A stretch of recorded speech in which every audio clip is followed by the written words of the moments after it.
And she's a trust advisor, and I'm Lori Greenfield, and I am your local realtor in the San Diego area. And I thought I would bring you some value by finding out some more interesting facts about what trust advisors do. And I think that that's become a really important thing in our business lately. Yeah. So I have a few questions for you. So how do you help homeowners decide whether their property should be placed in a trust?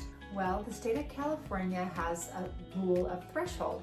So if you have more than $206,000 worth of assets and you passed away yesterday, your estate would go to threshold. So in California, most real estate is above that threshold. So absolutely, if you own a home, you should have it in a trust. And what problems have you seen arise when somebody doesn't have their home in a trust?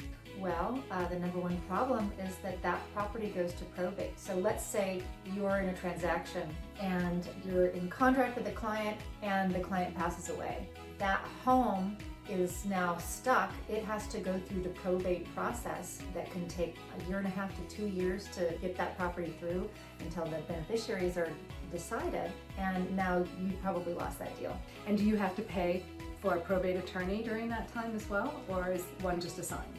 Well, it depends, depends on your budget, but just to get through the probate process, it costs about 5% of your gross estate. So, gosh, that's a big chunk. That's a lot, especially if you've got a lot of money. Yeah. So who should have their home in a trust? Everybody? Is that?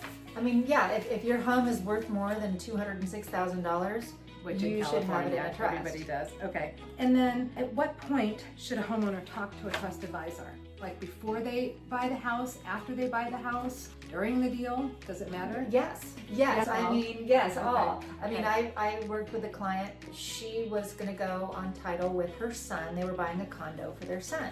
Well, she and her husband had their own trust, but the son didn't have a trust. And so they realized, oh no, this is kind of a mess, because if they're on title with the son and he doesn't, and he passes away, their property is going to probate, even though they have their portion of trust. So we were able to, in 3 days, get a trust done up for her son. And is that about how long it normally takes to get one done? Normally it's 7 to 10 days. Okay.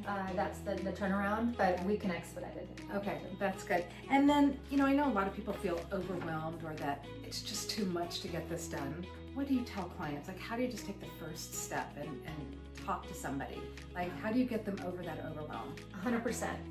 Here's an interesting statistic. The average time that it takes someone to get a trust done once they know they need to get it done is about 5 years. So that's about how long it took me to get mine done. Right. So there's a lot of emotion that goes into, setting up things for when we die. And what I tell people is that it's a lot easier of a process than you realize. You do not have to have every account number, every social security. No. All you need to do to get started is you need to know who your successor trustees would be. 3 people that would administer your estate for your beneficiaries, right? You need to know who your beneficiaries are. And then the third thing you need to know is, what do you have? What are your assets? Right.